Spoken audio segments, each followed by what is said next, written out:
Welcome, everybody, to the Sweatshop Podcast, the one-stop shop for talking shop. It is me, your host, Sweats, and my co-host, the Maestro.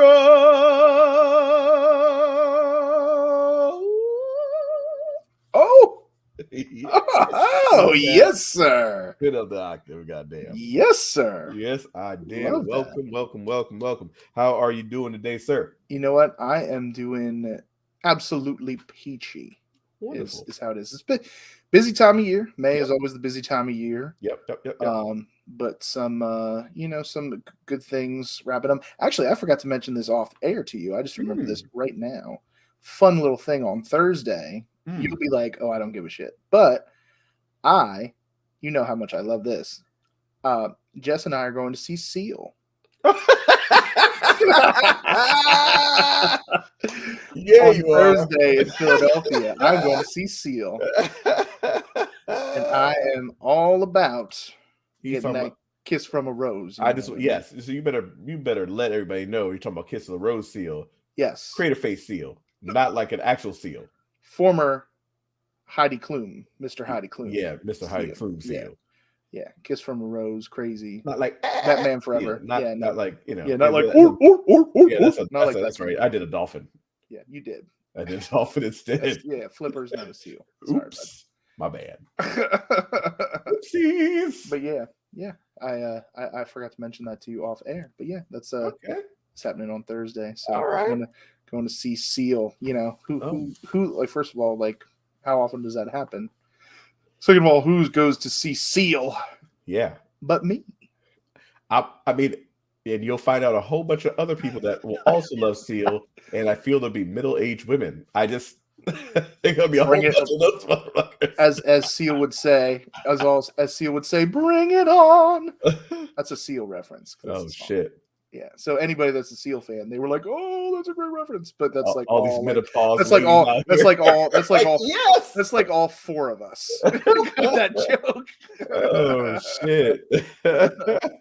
My goodness, that's amazing. Yeah, I mean, I'm not going to hate on Seal too hard because everybody loves "Kiss from a Rose." It's great song. Everybody loves that tune. He's got some jams. He's got some low key jams. I mean, some of it is very like.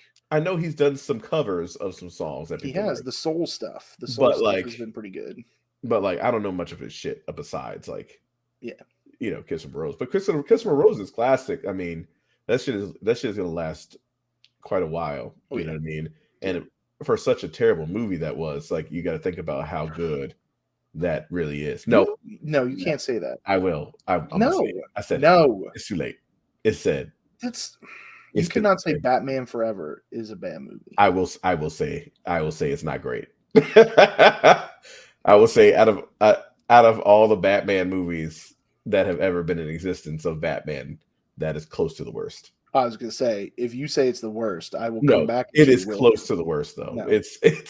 I was gonna say, you better be saying the only other acceptable title for the worst. I mean, I need to hear those words out of your mouth right now. It is down there, down in the depths. But what's the worst? You have to say it now. Oh, the worst is the Batman and Robin one. That was terrible. Okay, all right, that's the only acceptable answer. Yeah. That's the only acceptable answer. Batman and Robin was awful. Which is unfortunate because that had such a as far as actor wise, sure. Like, no, I mean, it's you had George Clooney, you had Schwarzenegger, yeah, you had Uma Thurman. Yeah, they had Uma Thurman. They had Alicia Silverstone in that movie. Was that the Alicia Silverstone movie? I think that was Batman Forever. Oh, wait, no, maybe she was. No, I think that was Batman Forever. Are you sure? Yeah. No. Yes. No. I'm gonna look this shit up now. Yes. No. Yes. No. Yes. No. Yes. I just know I love Batman Forever because Jim Carrey's The Riddler is peak 90s to me. It's Alicia Silverstone. It's in Batman and Robin. Yeah. Batman and Robin. Okay. Yeah. Right. And she's not in Batman Forever. No. Oh, that's Nicole Kidman. Yep. That's Nicole Kidman. That's who I was thinking of. Nicole Kidman is Batman Forever. Yeah. No, I mean, as far as actors go and stuff like that, yeah, I mean, this was solid. It just, when it comes down to it, like, obviously, this again, first of all, you're talking about the script itself. You're talking about I guess, a time in '97 where things are starting to shift a little bit as far as how like were made. Ever? No, Robin.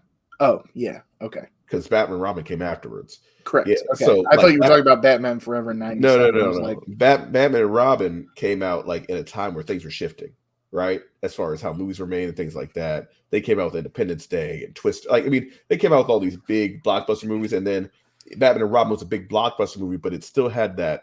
It wasn't that type of blockbuster. Like, it didn't have that same. Like, now we're changing. Like, things are happening now. Yeah. Like, as far as how movies were made. I don't even remember that. They were a little behind in the theater like that. You know, I think in '92 that would have been a great movie. Like, you know what I mean? But yeah, you know, but in '97 things were changing. Things were ramping up pretty quickly. Yeah. So, and that was a little behind, I think, as far as just the production goes as well. You got a lot of promise, but it did. You got Arnold Schwarzenegger, like, you know, it's free. You know what I mean? It was like a whole thing. Yeah. Like you said, Uma Thurman. Yeah, they had a cast. It was no doubt, but it just was not it. They missed the mark. I was just ready to quit if you were saying Batman Forever was the worst. It's not the worst, but boy, if we had to stack up these Batman movies, it's gonna be down on that. It's gonna be down on that total. Maybe that's the thing. Maybe that's the thing we do at some point. Oh, we should. We should actually do sequels, and we should just do like a bunch of like movies. I mean, because you could hit like Star Wars. You could hit Star Wars. You could hit like the MCU phase. Yeah, we could do Matrix. We could do Lord. I mean, I don't know if you're a Lord of the Rings guy. We can watch we do Lord of the Rings. You gotta get your Lord of the Rings stuff together, baby. I have never watched them. Period. Oh, you need to watch them all. I should just. You're gonna need to watch them all. I just should. Yep. At some point. You do. You need to watch them all. I think I tried to watch the first one twice and I fell asleep both. Now, granted, because the first one is a little slow.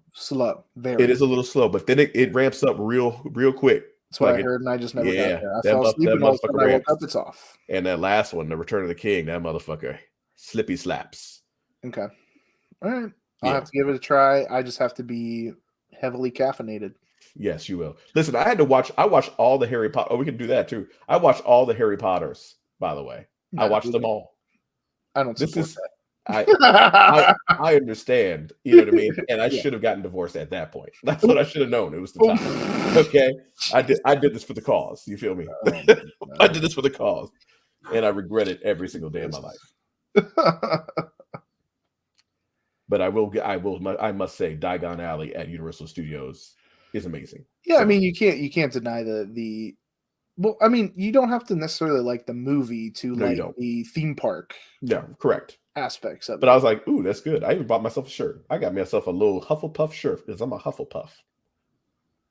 Seriously? Yep, I'm a Hufflepuff. You did it through the Sorting Hat and everything? I did it through the whole thing. I did it through the app and all that shit. Huh. Okay. Hufflepuff. I did like 2 or 3 different ones. Hufflepuff. Hufflepuff. And then a touch of Gryffindor. So. Okay. Loyalty and respect. I'm just pretty much John Cena. Oh. The wizard John Cena. No, I'm pretty much Darren. I'm pretty much Darren Young because I'm black. Oh my god. Oh man. That's a deep cut, guys. That was a lot of deep cuts in there. A few. Yeah. Oh my. But anyway, so this past weekend, there's a lot of stuff going on. So I did not watch Backlash live because I was watching boxing at the same time. Oh. So I was watching Canelo in his fight against fuck if I got his name. Ryder or some shit like that. It's English cat. I heard about that, yeah. Yeah. It was this cat, Ryder, I think his name was. And Ryder was a tough motherfucker. Boy, this dude was tough. He knocked him down. This dude was tough all the way through the bell. He did not go down in that fight. He didn't get knocked out in that fight. He went down in that fight, but he kept coming up and he kept scrappy. He was scrappy. He didn't win a lot of rounds, but he was scrappy. He got my respect. Okay. He got my respect. Put up a good fight. Oh, it was a good fight.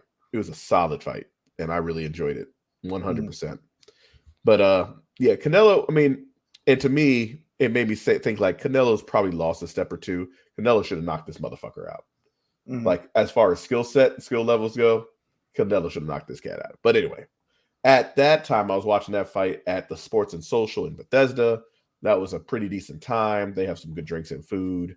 And I was watching the Lakers game too at the same time. We'll get into the NBA later. Okay. And the Orioles were on. I was watching a whole bunch of shit. So like, it had a bunch of stuff on for a little while. But then I watched Backlash on Sunday morning. So I watched Backlash on Sunday morning and caught the whole shebang about the whole thing, the whole deal. So you did eventually get to watch the entire. I did its entirety of Backlash, and I must say, Puerto Rico is hot. That shit is that crowd was motherfucking fire. Well, I mean, how often do they really go to Puerto Rico, especially in like the bigger area? Like I was thinking, was the last time somebody been there? Was somebody got stabbed or some shit like that? Is that how far ago it was? Back in the 80s. Like, is that how long ago it's been? Like, I don't think it's been that long. I don't think it's like Bruiser Brody. Brody died. You know what I mean?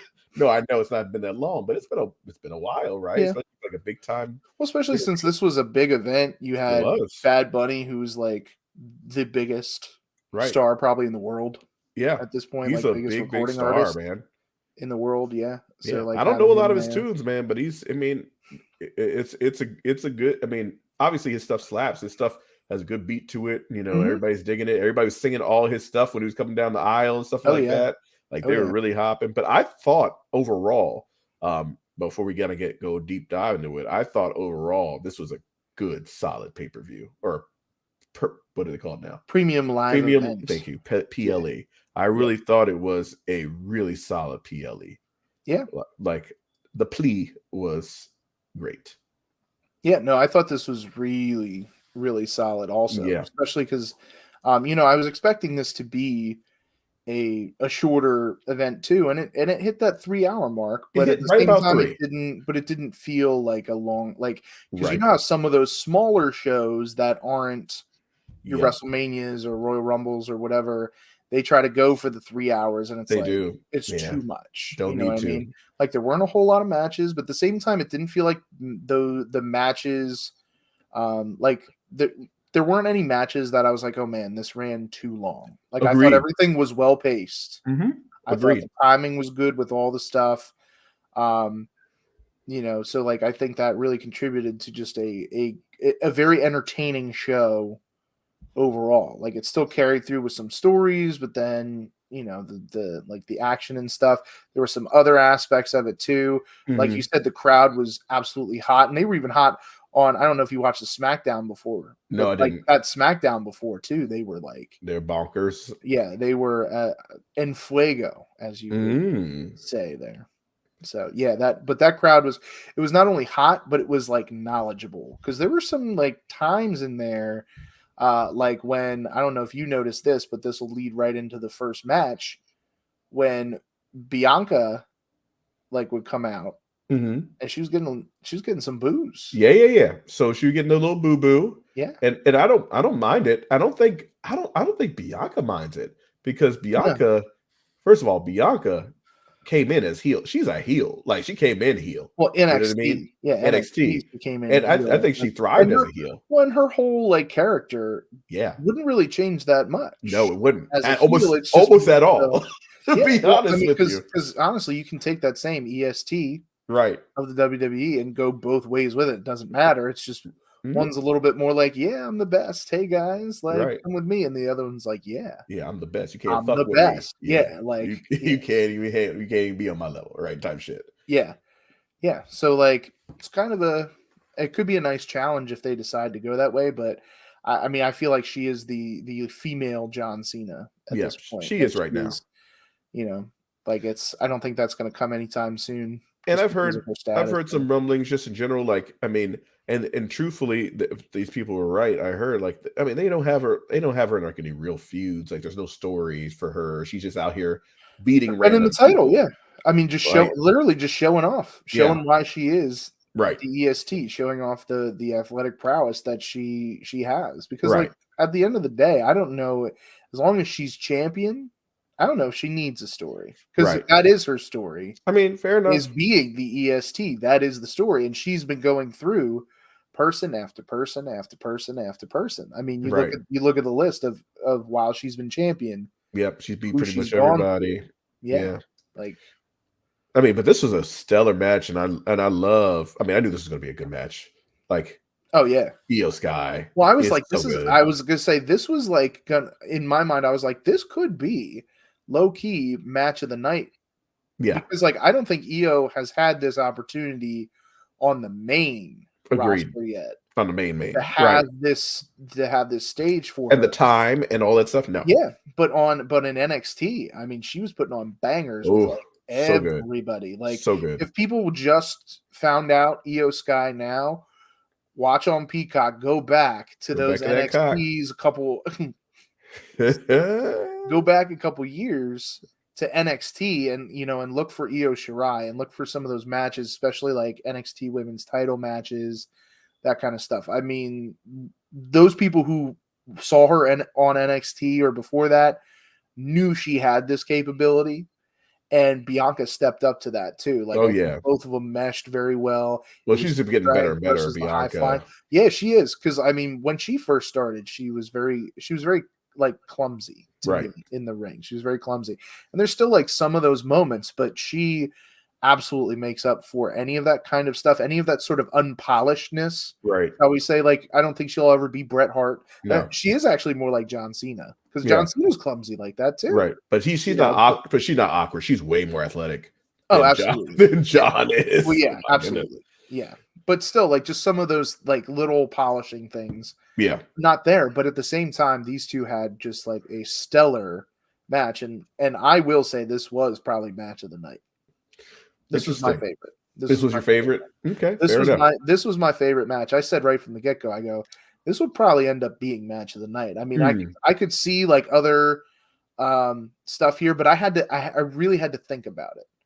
And there were two contenders for me. It was very, very close. And for a while, in fact, I even told Jess this, that the other one was probably match of the night.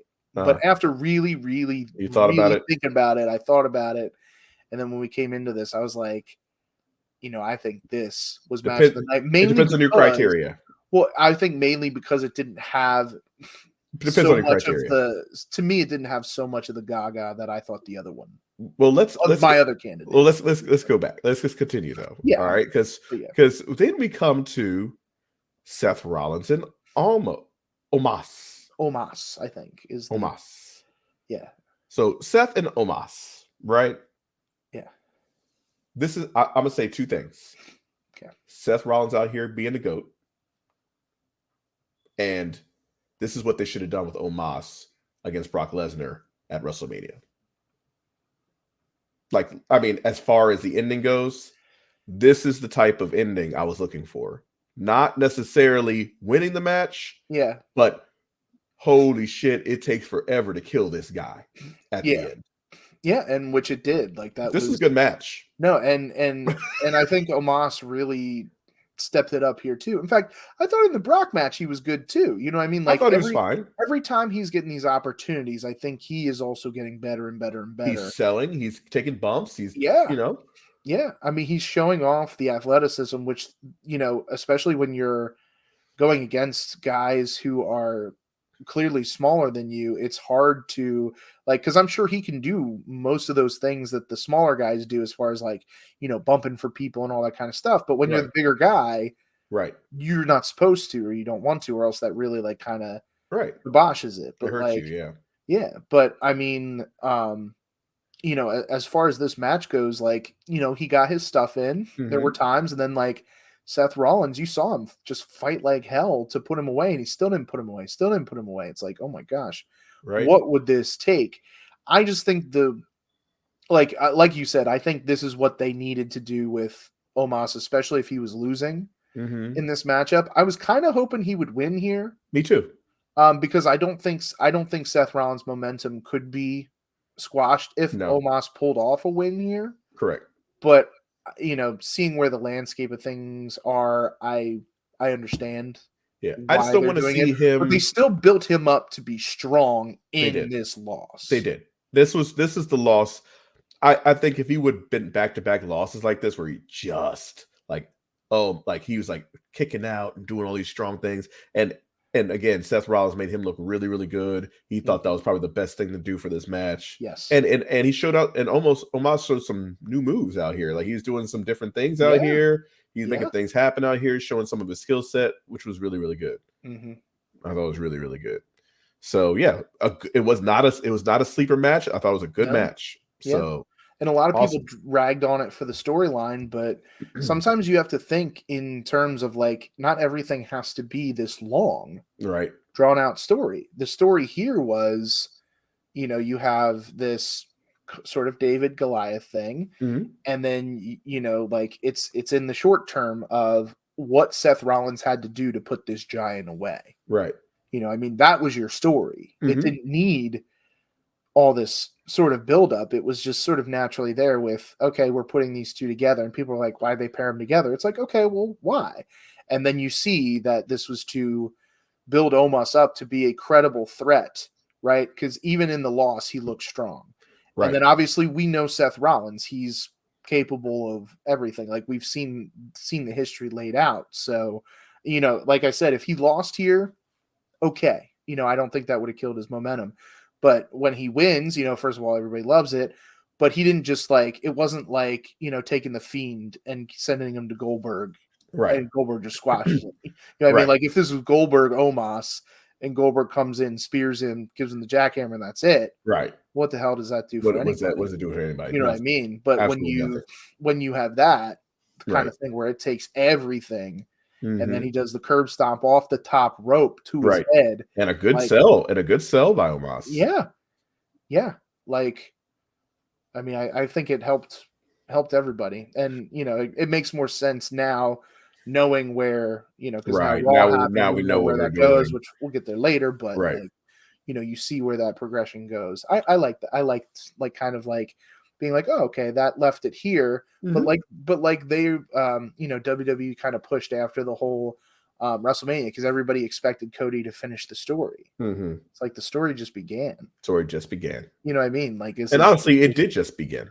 Yeah. Like there's so much more to the story now because now you got this little, well, we'll get there with the Brock Lesnar thing, but like maybe this isn't over or maybe it is for now. You know what I mean? Like there's little nuggets dropped here now for anyway. Well, we had we had the triple threat, Austin, Bobby, and Bronson, and I will say two things about this one as well.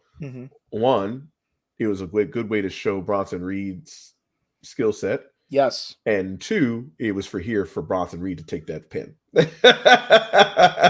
He was there for two reasons: to show off his skills and to take that pin. We'll let you show off your skills, but you're gonna take this pin tonight. Right. Those two things happened tonight. Yeah, it was the way to keep the title on Theory without having him to beat Bobby Lashley. Right. As clean as possible. Right. Or like, seeing another dirty tactic or something like that to continue whatever, you know what I mean?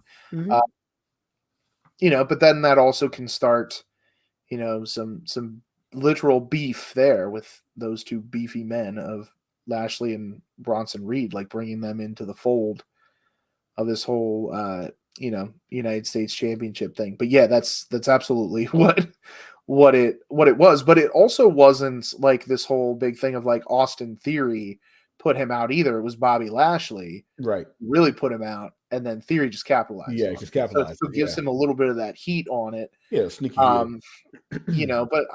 at some point, I do want to see Theory be able to get that.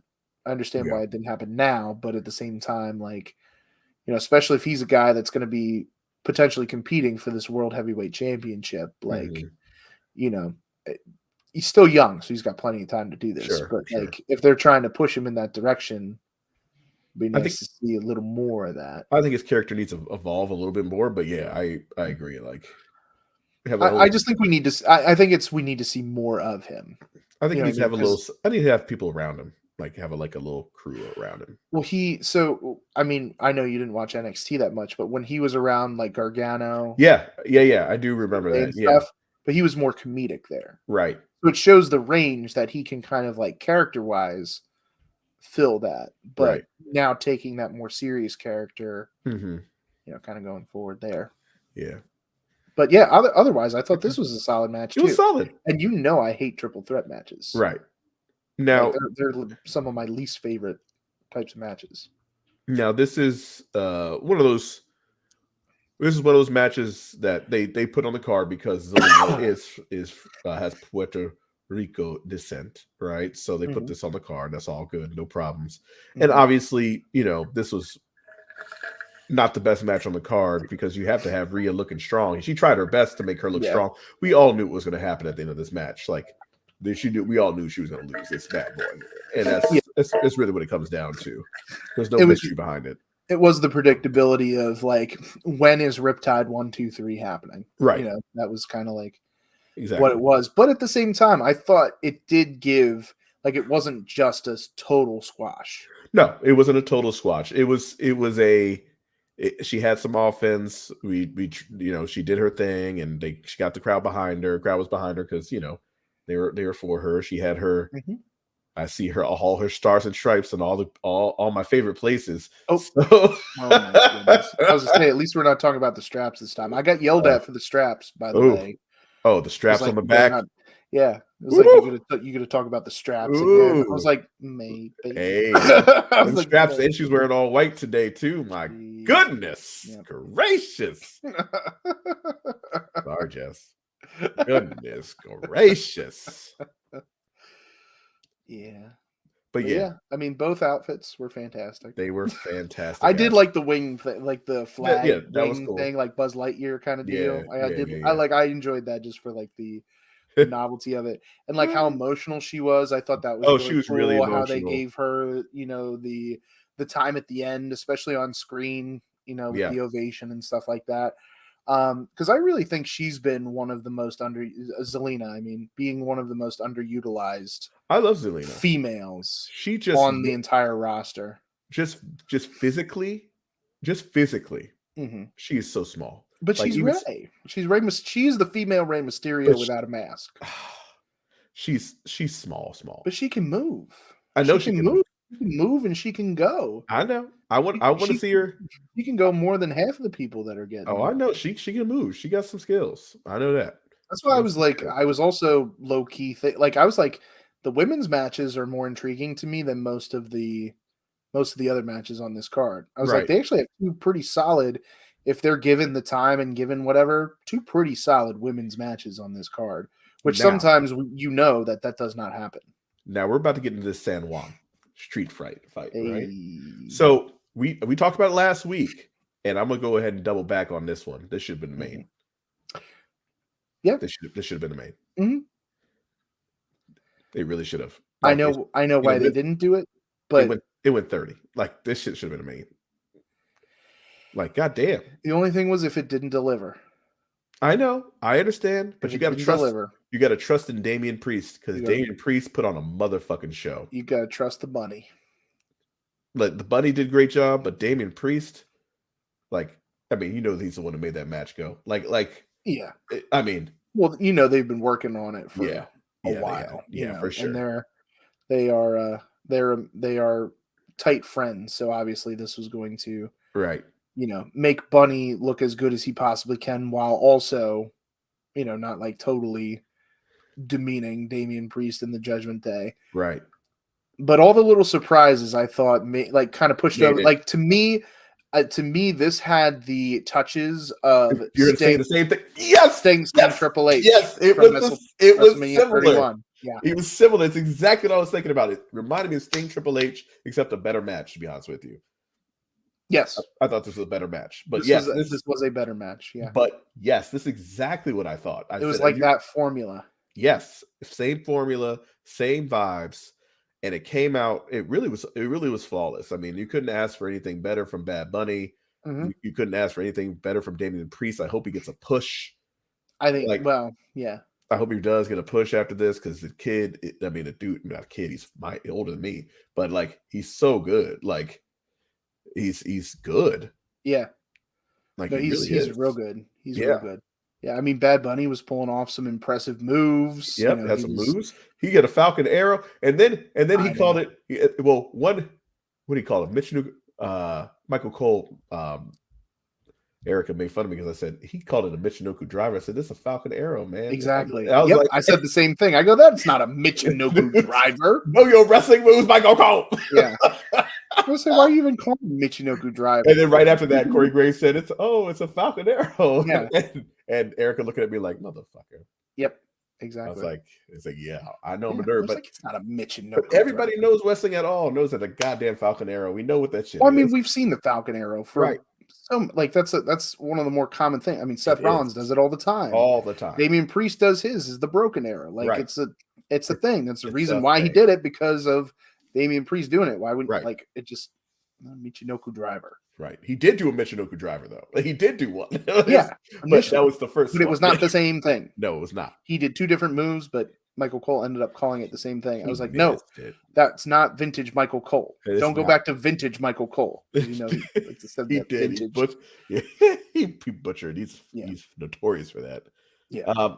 But anyway. I thought the surprises in it were cool. Like see it, like, you know what, like appealing to the hardcore fans of seeing like Carlito, obviously. Yes, Puerto Rico, like the Clones, but also Savio. Like, yes, love seeing Savio. Seeing I Carlito. Really love seeing Carlito come out and clean house. Yeah, obviously he still looks good. He still wrestles. He looks great. Yeah, you know, like that was so cool to see that, because you're like, okay, when's the Judgment Day going to come out and do whatever? And it's like, okay, when's the LWO going to come out? And then you see Savio Vega and you're like, yep. Oh, and you see like Carlito and you're like, what? Yeah, like right? That was like the totally unexpected stuff, which that was very cool. And that was like, that definitely elevated it for me. So that's why I was initially thinking this was match of the night, because it was like supremely entertaining. It was. But a lot of the part to me that made it match of the night was the entire package of the entertainment. Agreed. Versus like, you know, if we were talking about the straight up match itself. Right.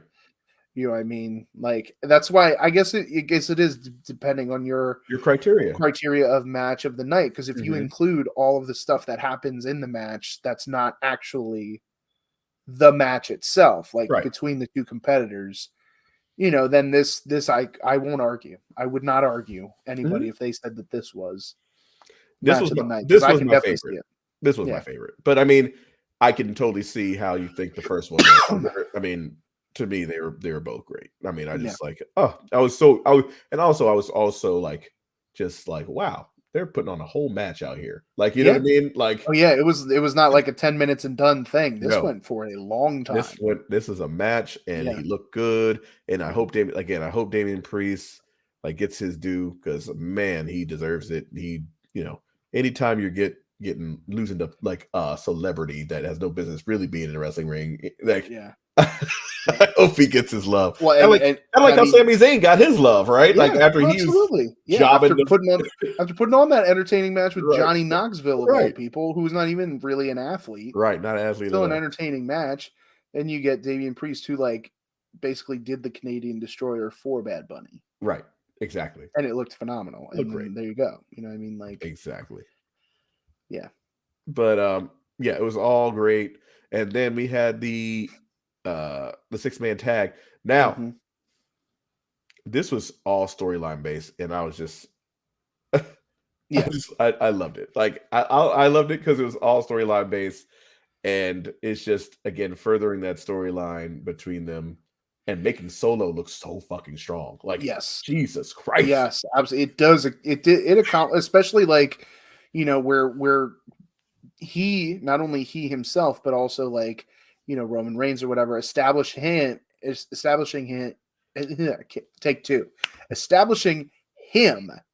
Solo as the right-hand man, and he was taking it upon himself to keep the Usos in line. Right. And then when Jay started clapping back, he was ready to like Samoan spike him. He was like, I'm not putting up with your bullshit. Yeah.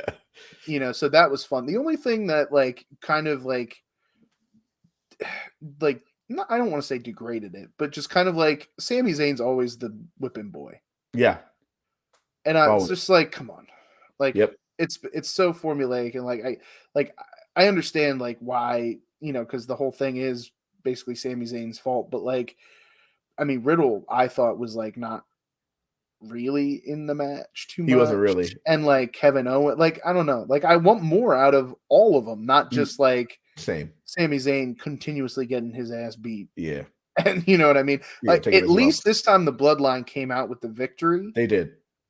But the reason why they came out with the victory was because of Solo. And I think that was an important point to push across. Yep. With that. So like I thought that was very well done. It just, to me, like some of the stuff is like, we've seen this already. So that's why I wasn't as like captivated with it, because I'm like, okay, they're gonna beat the crap out of Sami Zayn for about 5 more minutes. Right. That's why I was like, but then the story parts were great.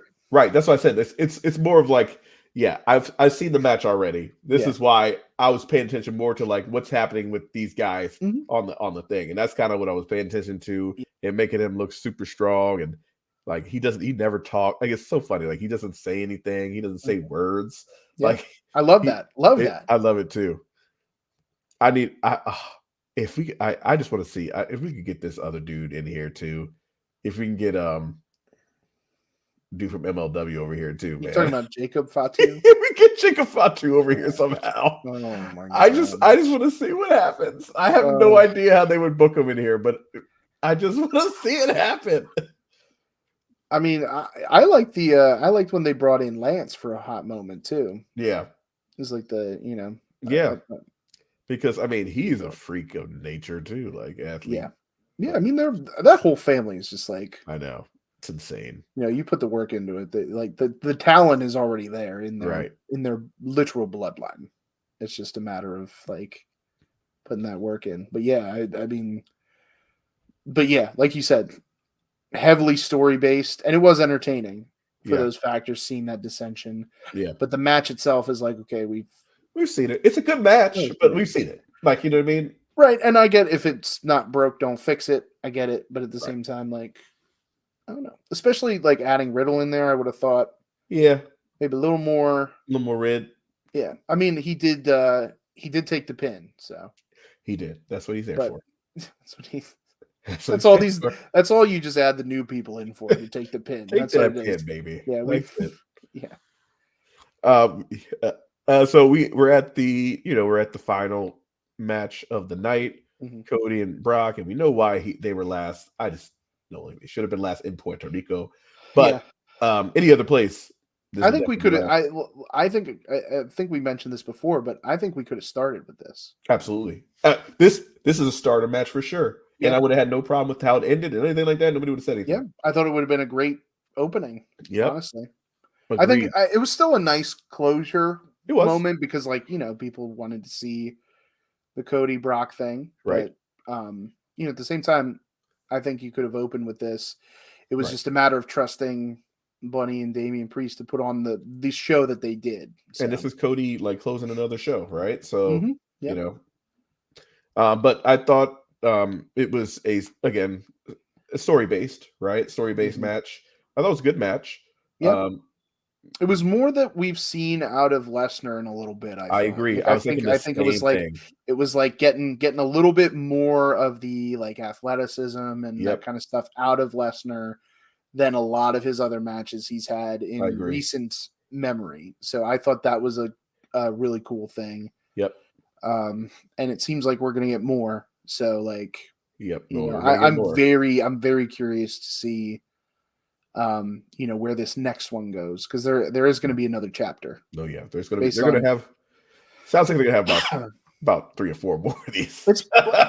I mean, I don't know how many more I need. But we could take I could take a trilogy. I could take a trilogy, take us to SummerSlam or whatever. Yeah. Like, that's fine, because again, it's like kind of slaying the beast.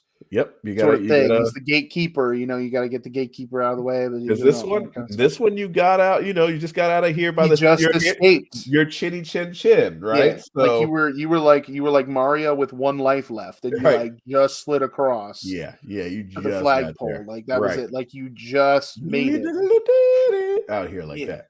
Yeah, exactly. Like because that's essentially what happened. Like he was. I like how it started. I like how Cody was like, "Nah, we're not gonna let you walk around this ring. I'm gonna go ahead and I'm gonna go ahead and try to fuck you up a little bit early, Yeah. right? Yeah. Because like I know, because he already said, I'm scared of you, bro. Like I'm out here to win. Like, like he established, like, yeah, I'm scared of Brock. I'm gonna go ahead but and do my best. but he also said like everybody is, you know what I Everybody's mean? scared of But Brock. that doesn't mean I don't want to fight him. Like, Right. So he came he out, did, fought and he him. used it, and he used his brain. That's the thing. He was like, Yes. okay, if I can't, go 1-on-1 right away, Right. I'm gonna bang him up a little bit out Right. here. Right. And then like seeing that opening, what I thought was interesting was how like in the Finn Balor Edge match, Hmm. as soon as you had the blood, it was stopped immediately. Stowed him up, boop boop boop. Yep. Then we continue the match. This one, this is a cut job. This is a blade job. I thought that was like done. That was a blade job. I thought that was done though. We're in Puerto Rico, baby. So that doesn't. It's a WWE product. So are they relaxing on these rules now? I don't fucking know. I'm not saying like because it was Puerto Rico. I'm saying because it's a Brock Lesnar thing, bro. Like it's a Brock. Like I'm wondering if Brock was like, "We're gonna do it, and we're gonna do this. The fine." Right. He said we're doing this because like he's a UFC competitor. Like right. he said we're doing this. Can handle this. Yeah, and Cody was probably all about it. Like he's like, all right. Well, of course Cody's all about it. He's like, yes, the more blood, the better. like. Just tell me where you want me to bleed. Right. Bleed. Like it's that kind of thing. Yeah. No. I mean, I in respect to Brock again, like I've heard a lot of things about Brock, but like I've never heard Brock care about like I've never heard him care too much about winning or losing, depending like because it doesn't matter. That doesn't matter. Like to him, well, for him, it doesn't matter because he just comes out. Yeah, and can just dominate somebody for real, like for real. He can come back for real, and if he's like, "Oh, I'm starting to look bad," I'll just for real beat the crap out of somebody. Right? Nah, it's for him. It's like what he understands business. Like he understands the business. He understands who's hot. They understand what the point of this is happening for, and again, he's one of those guys. He could lose about 3-4 times in a row, and guess what? It doesn't matter. Yep, he comes back and he could come back and beat Roman. Tomorrow and make and it would be okay. He's like, oh, it's Brock Lesnar. Right. Exactly. Doesn't matter. Yeah, like he is on that level. Like, but overall the show was really, really good. And I thought it was a creative finish. I thought so too. Using the leverage to like that kind of thing. I thought that was just a very creative finish. I know people were kind of like, oh, it was very anticlimactic, you know what I mean? Because it wasn't like this thing, but it makes sense because he's definitely the underdog, and the underdog snuck away with one. Absolutely. He's not supposed to beat him with the crossroads 1, 2, 3 in the middle. Right. After he did it twice to him. At least not right now. Like, you know what I mean? He's the first time facing Brock Lesnar. He has no idea what Brock Lesnar is. He doesn't know what it's like. Yeah. No. Now he has the experience. Now he can go back. Like it's the whole psychology of it. Yes, it is. And that's part of the story. And I would bet that Brock Lesnar might fuck him up second one. Like, I mean, I could see that. Because I would say because the next one I could see it being like a, it could be like either like a Hell in a Cell or Steel Cage match or something like that. Well, it's in it's in Jebediah. Jebediah. You say Jebediah? No, it's not in the farmland of Lancaster. Sure? No, we're not going out to the plow and the farms. Listen, can I call it Jebediah? Jebediah, jeez. It sounds so much more fun. Yeah, but it is in the. I know we're going to Saudi Arabia, the land of the Kingdom of Saudi Arabia. Yes, that is where it is for the Night of Champions. But yeah, they're probably going at it again at Night of Champions. What they're gonna do? I don't know. Match. It's gonna be a different match. Got to be right. I would imagine so. I would imagine it's not going to be a straight up first blood match. One thing.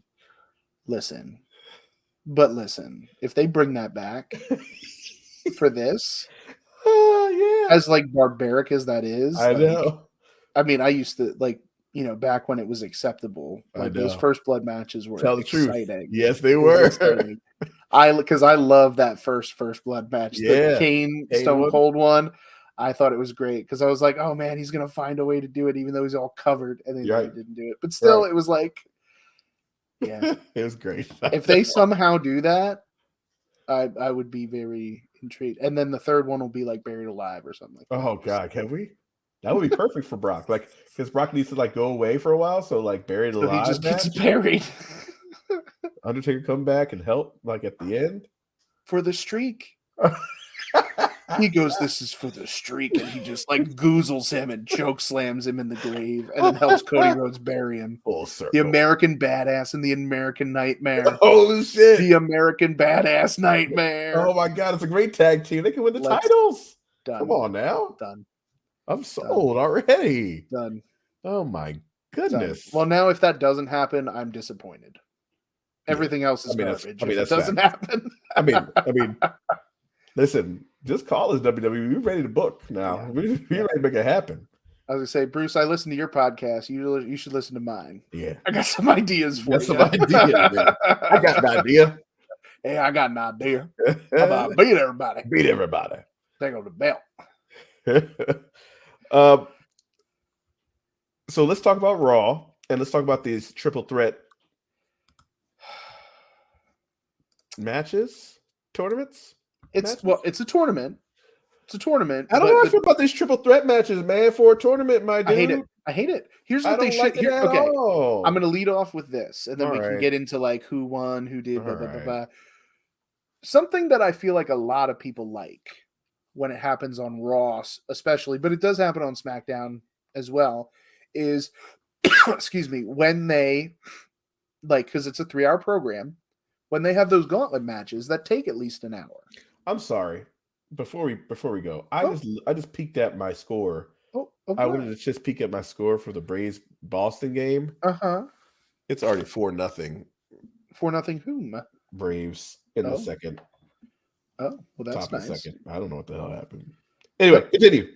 Okay, so you know how on Raw, because it's a 3-hour show, that they sometimes do those gauntlet matches. Yeah. Why did you not just, instead of 2 triple threat matches, right, where like obviously 2 guys, end up whatever, why don't you just put all 6 guys in the gauntlet, and then you have your Raw gauntlet, run it. That takes up at least an hour, not more. Sure. Then you have your gauntlet on SmackDown, run that out. That could be the whole damn night if you want. Gauntlets are fun. Whatever. Like the gauntlet would be fun because there's so many matchups. Like just like for the Raw side of things, you had in the 2 triple threat matches, you had Finn Balor, Cody Rhodes, The Miz in one section. And then you had Shinsuke Nakamura, Seth Rollins, Damian Priest in another section. Can you imagine the little matchups you could get here between those 6 competitors? Like, like what if you get Finn Balor, Damian Priest in the gauntlet? What happens? Let Nakamura, have a couple of these little matchups. Maybe give him a little taste of Cody. We did get a little taste of Seth Rollins in there, but like, I don't know, Damian Priest with like, there's so many intriguing matchups that you could have if you had like this whole gauntlet go through instead. And then you still get to the conclusion that you want, which is one of those 6 people going to the finals. It just takes out the then one-on-one matchup because you're already getting it in that gauntlet. Like, I don't know. That was like my first pet peeve of when I saw this was a tournament, but it was like a 12-person tournament. I'm like, oh, well, that's interesting. Who's getting a bye? What's happening? Like, how are they doing that? Right. And I go, oh no, it's just 4 triple threat matches. Yeah, I didn't like the triple threat vibes. Like, I don't like that at all. Right. Because then, like on the SmackDown side, right? Here's your lineup of what could have been a gauntlet. Which this is one triple threat match: AJ Styles, Edge, Rey Mysterio. Which that could be fun in and of itself. That's interesting, yeah. But there's those 3 guys, and then the next 3 is Austin Theory, Lashley, and Sheamus. Put that as a gauntlet. Very interesting. Very interesting. You know what I mean? Very interesting because like Edge, Bobby Lashley. Right. Edge, Sheamus could be fun. Yep. AJ Styles, Austin Theory. Rey Mysterio, Austin Theory. Right. Bobby Lashley, AJ Styles. You know what I mean? Like, there's a lot of fun little matchups you can play with there instead of just like alienating it to, okay, here's that triple threat match. Here's that triple threat match. And then whoever wins those, moves on that way. But that was my biggest thing with doing that. Now, having said that, again, and I hate triple threat matches, but these were fine because we saw that the first triple threat match, spoiler alert if you haven't watched it yet, Seth Rollins wins the first one against Damian Priest, Shinsuke Nakamura, and then a surprise Finn Balor Yes. Wins the second one, but Brock Lesnar comes back out to attack Cody, and he's got that big old shiner. He's got the staples in his head, and that's where we get, the lead up to Cody Brock Night of Champions again. That's right. So then later on that night, you had Seth Rollins, Finn Balor. Seth Rollins moves on. Yep. So now we've got Seth Rollins versus whom? Because SmackDown, the next round to determine who will face Seth Rollins will happen this Friday on SmackDown. So these, I believe, these 2 triple threat matches and the match against each other will happen all on SmackDown. So going with the first grouping, AJ, Edge, Rey Mysterio, who do you think moves on? I mean, in my opinion, this is who I want, and this is who I think. Who I want is AJ Styles. Who I think is going to be Edge. Okay. I also want Edge. Oh, you want Edge? I want Edge. I want AJ Styles. I think Edge will win. Oh, you think Edge will go? Mm-hmm. Oh, but I want Edge. I'm the opposite. I want Edge, but I think AJ will go. Oh, interesting. I think they're going to try and bring him back strong. Yeah, I mean, you can, because like Edge doesn't need it, but I think it would be fun. I mean, neither of them. I think this would be fun to see. Like, just skipping ahead a little bit, I think this would be fun to see Edge be the first one. No, I don't want that at all. That'll do it for the sweatshop. We're disagreeing on fucking everything tonight. I don't want it at all. Said Batman Forever is a bad movie. You're saying no. He didn't have to have it for long. I know. Just to have it. I get it. Just say he had it. And I think Bobby Lashley will win his little section. I think so too. I think that'll to make up for whatever. Right. All the Bray Wyatt WrestleMania. Yeah. Now these Battle Royal winner, whatever. Yeah, I agree with you there. I think Bobby Lashley is going to win that section. I think Bobby might win this whole thing. I think it might be Bobby Seth. Okay, so you're saying doesn't matter who goes to the next one here. So you're saying Edge, Bobby Lashley. Yeah. Okay, and I'm saying AJ, Bobby Lashley. Yeah. But either way, you slice and dice it. You're saying Lashley goes to the next one. I think he does. Okay. I want Edge to go to the next one, but I don't think he will. I don't think he'll make it that far. It'd be fun. I don't think he'll make it that far. Yeah. So yeah, I think it'll be Seth, Bobby Lashley too. I do. Yeah. Seth, Bobby Lashley, and I wouldn't mind if Seth wins it. I mean, obviously, I would like Seth. I would honestly like Seth AJ.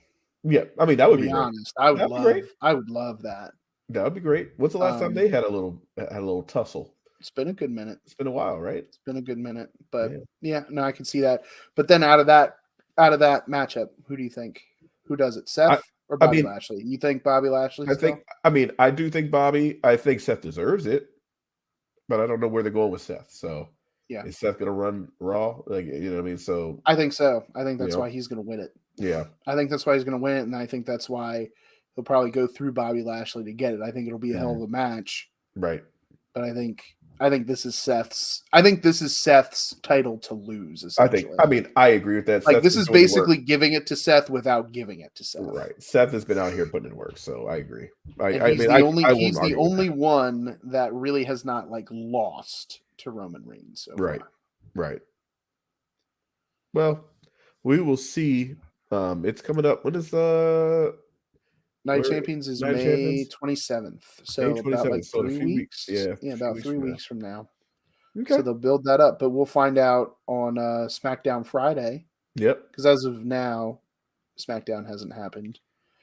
But depending on when you view this, SmackDown could have happened. But those are our predictions for that sector. So we'll come back. We'll double back next week and see whether we got Seth Bobby Lashley or whether we got Seth somebody else for Night of Champions. So I'm not going to spend all the time in the world on this before we get into our next subject. Okay. But let's just go to these current events real quick. Another shooting has happened in Texas. Mass shooting. Shocking. 8 people at a shopping mall.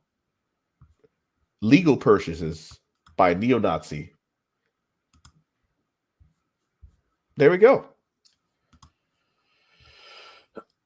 Yeah. All right. I mean, it's, people make the argument, well, Second Amendment, it's legal, whatever. Kind of, It's whatever. every week we're talking about this, though. Like, yeah. it's... Yeah. I mean, every week it's something. Every week it's something. It's something innocent people are dead because of this stupid shit. Like, every week. Yeah. Well, I'm not going to spend time on it. I just wanted to throw that out there. Another one has happened, and we can continue to talk about it, mostly in Texas or at least in the South. So, wake the fuck up. Anyway, so we have the NBA playoffs happening too. Hey. NBA playoffs are in here, and I know hockey's happening too. Guys, I just had to have this conversation with one of my students today. He's like, "Did you watch the Carolina Hurricanes play?" What he said, "Did you watch Carolina play?" And I was like, "Panthers? They're not playing yet." Like, you know what I'm saying? Like, what the fuck are you talking about? And he said, "No, because I think it's the Hurricanes, right? Carolina Hurricanes. Is that the name?" I think so, yeah. Right.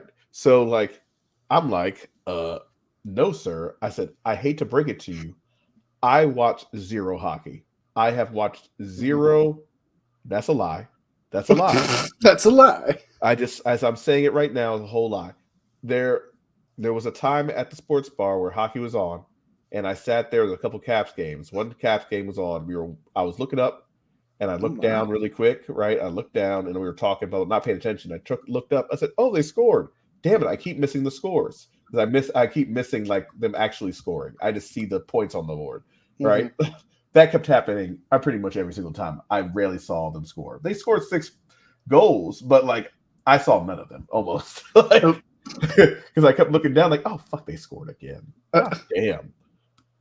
But anyway, yeah, I don't watch hockey at all. That was the whole time I watched hockey. Probably about 20 minutes worth all season long. Well, let's just do this. Just for people who may be hockey fans. All right. We'll touch on it just a smidgen bit. Give it a little touch. And what I mean by this is, at the current moment in the second round, because we have not gotten to the conference finals just yet, of Lord Stanley's Cup. Ooh. But I believe I think the Seattle Kraken is it now. I think that's the name, Seattle Kraken. Kraken. Yeah. That I do know. Just Kraken. Seattle Kraken. Because it looks cool. The Stanley, like the Kraken.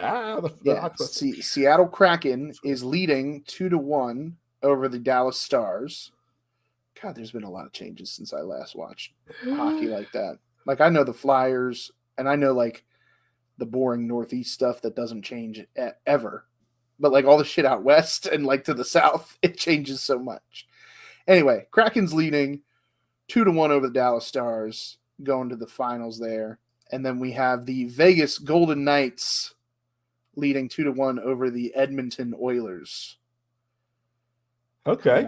Coming at you there. Look at that. Okay, so that's what we got on the one side of the bracket. The other side of the bracket has the Florida Panthers. Ooh. A team you don't hear too much. Florida Panthers. Goodness. They are leading 3-0 over the Toronto Maple Leafs, an old tried and true NHL team. But they are leading 3-0 over them. And Florida Panthers beat the Bruins to get in to this next round. This is shocking news to me. The Kraken beat the Avalanche. That's like kind of like a tried and true team. Dallas, they beat the Wild.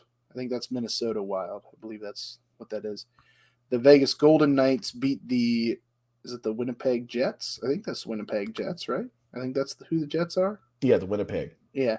The only reason I know this is thanks Chris Jericho. It's facts. Yeah, Winnipeg Jets. And then the Oilers, the Edmonton Oilers beat I almost said the LA Knights, but that shit ain't right. God. The LA Kings, I believe it is. That's right. Not the LA Kings. Like a little bit. Yeah. They had a little bit of dynasty, I think. LA Kings at one point, right? The Kings were like winning like a lot of championships for a little bit, I think. Yeah, they did for a minute there. Yeah. So there's like quick recap of the Stanley Cup there. On the other side, we got Florida Panthers beat Boston Bruins 4-3. Toronto Maple Leafs beat the Lightning, which they are the ones that usually you see flash all over these Stanley Cup playoffs year in, year out. Toronto beat the Lightning 4-2. The Carolina Hurricanes took out the New York Islanders 4-2. And then the New Jersey Devils. Damn devil. Who did we talk about this before, or have I just been talking about this with Philly people that the potential new owner or one of the potential majority owners of the Commanders also owns the Devils. Oh. And also owns the Sixers. Really? So a lot of conflicting things. That's weird. Because like it's already conflicting because like Flyers, Devils, Yeah, whatever. That's weird. But then also like if this dude Josh Harris goes in on the Commanders like that, then he's gonna have like a DC team, a Philly team, and a New Jersey team. I don't know how I feel about all that. That's weird. That's a little sus to me. Yeah, I don't like all sus to me. But anyway, the New Jersey Devils took out the New York Rangers 4-3. So now we have the Kraken leading over the Dallas Stars 2-1. We said that. Vegas Golden Knights lead 2-1 over the Edmonton Oilers, which that's a 1-2 matchup. Vegas and Oilers are 1-2 matchup. The Kraken and Dallas Stars are a wild card 1, and then Dallas Stars are a 2 matchup because I guess it's like 4 teams, but then there's 3, and then you get the wild card stuff. I don't know who. We're not going to go into the wild card part for that. No, please. That shit, I don't know. Yeah, I'm already. Anyway, please do not. But the Florida Panthers leading 3-0 over the Toronto Maple Leafs. That looks like a dead and done series there. For whatever. Even though the Panthers are the wild card 2, and the Toronto Maple Leafs are the 2 seed, and then we got another 1-2 spot here. Carolina Hurricanes leading 2-1 over the New Jersey Devils at the moment in the second round, going for the conference finals to then determine your Stanley Cup. There. So just giving you a little bit of that. All right, so now I'll let you.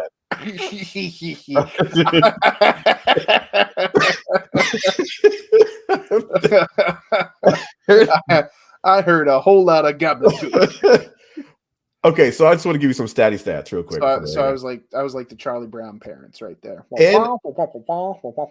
So here's just to give you an idea of the viewership for the NHL playoffs. Okay, they average about 700,000 viewers. More people watch NXT than the NHL. Well, yeah, because NXT's entertaining. I just want to be clear. Meanwhile, the NBA playoffs average like 4-point-something million viewers in the playoffs. So they average 6 times more. Well, bars have a lot of TVs. They do. You know you don't see NHL playoffs on the TV like that. Not like that. No, they'll have a little TV for them, but not like that. Just one single TV. They got 800 TVs, probably about 2 or 3 TVs, maybe. Now if the Caps are playing, they'll have that motherfucker on now. Yeah, that's fair. But they're not. They were none of the. They were not a single one of those teams I mentioned. Guess what? The Wizards aren't in the playoffs. They haven't been in the playoffs for 10,000 years. So like, guess what's on TV? The fucking basketball, right? Not since Gilbert Arenas. Nobody's watching the Devils versus the Rangers. No offense. Nobody's watching that shit. Nobody gives a shit unless you're in that region. And that's the issue, right? Pretty much. Nobody gives a shit except their teams. The difference between that and basketball is that people watch that shit in general. Generally watch basketball. Generally watch football. Unless your team's not in it, you're not fucking giving a shit. So yeah, I feel like a lot of people would rather watch hockey in person than on TV. Oh yeah, I think that's a big reason why the viewership is not. Yeah, it's just not. I mean, it's a very regional sport. It really is to me. It's very regional. Oh, I'm going the wrong way. Hello. Peek behind the curtain. I saw that. Hello. I saw that a couple times on there. I was like, who? No, there it is. Where'd it go? It surprises you all the time. Ballpark Cam, where'd you go? So now we're in the NBA playoffs. We're doing NBA stuff. We're in the conference semifinals right now. To recap a little bit, we had that play-in. We had that play in, if you recall. Oh, you're gonna have to like double back on that for me. All right, so let's go back a little bit. So back in the day, we had 7-8 and 7-8, right? Mm-hmm. So we had Atlanta, Miami, Lakers, Minnesota, right? Okay. And those were 7-8, both 7-8, pop. Right. But they have to play to get in. They got to play to get it. But then whoever wins, they're in. Right. So the Lakers won and Atlanta won, so they were in. Okay. Miami, Minnesota, they lost. Okay. So but they get a second chance. They get a second chance because they were like Last Chance Kitchen. It is like that. Do you watch Top Chef? Yes, I do. Do you watch it now? No, I haven't watched currently. Oh, it's a great season. It's like World All Stars right now. Ooh. I just got into it. Oh shit! Just as I have to come back. Well, she's not making me watch it. I'm totally into watching Top Chef. All right. But she started it. I'm like, I'd watch that because I love cooking shows. Oh, dude! During the pandemic, I watched nothing but cooking shows. I'm dead ass serious. I did nothing but watch cooking shows. Ask my sister. Ask my mom. Straight up. That's all I did. Anywho. So Last Chance Kitchen. Yeah. So now we got Miami and Minnesota. Correct. So now the 9-10s are rolling around. So whoever wins this one, they're in. The next, whoever loses, they're out completely. Okay. Right? No, they're not in. Sorry. Whoever wins 9-10, they get to go to the next little spot to face the loser. They get to go to Last Chance Kitchen. They get the Last Chance Kitchen. Yes. And the people that lose are gone. So there we go. Bravo references. Chicago. Better hashtag that one. Here we go. Watch what happens. Chicago beat Toronto, so Toronto's gone. Chicago's going to the last little bit, last kitchen. So the Raptors go back to Jurassic Park. That's correct. They're gone. All right. We got Chris Pratt going bye. See you. Bye. Holding the hand up and everything. We got Oklahoma City. They beat New Orleans, so New Orleans is gone. So those Pelicans fly away. They gone. No fish in the mouth. No, they're all gone. I hate the Pelicans name. Miami. That's a bad one. That's one of that. That's another topic we should cover. Worst sports franchise names. Absolutely. I would like to have a conversation in general. So, but we'll come back to this in a second. All right. Yeah. Just so I'm gonna bring it up when we get to it. Miami. So we're at the final now. So whoever wins this gets in. The other one's out. Yep. Miami beats Chicago. So Chicago's on. Miami's in. At 8. So Bulls are out. Heat is in. Yep, at 8. Minnesota wins. They're in at 8. Oklahoma City gone. Timberwolves are in. Yep. Thunder's out. So now we are here. We have arrived. To the first round. Now this is where the real playoffs start. So this is what's interesting. Miami, 8 seed. Milwaukee, 1 seed. It is rare that an 8 seed beats a 1 seed. And they did it. Especially after playing in twice like that. They beat him 4-1, beat the fuck out of them. 4-1, gone. And that's Giannis, too. Like Milwaukee Bucks, Giannis, everything. Giannis was hurt a game or two, but either way, he was around. They still lost. So then New York beats the mess out of Cleveland. Oh my. New York makes it to the conference semifinals. The Cavaliers. Philadelphia mollywops. You can't do that. You know that gets me every time.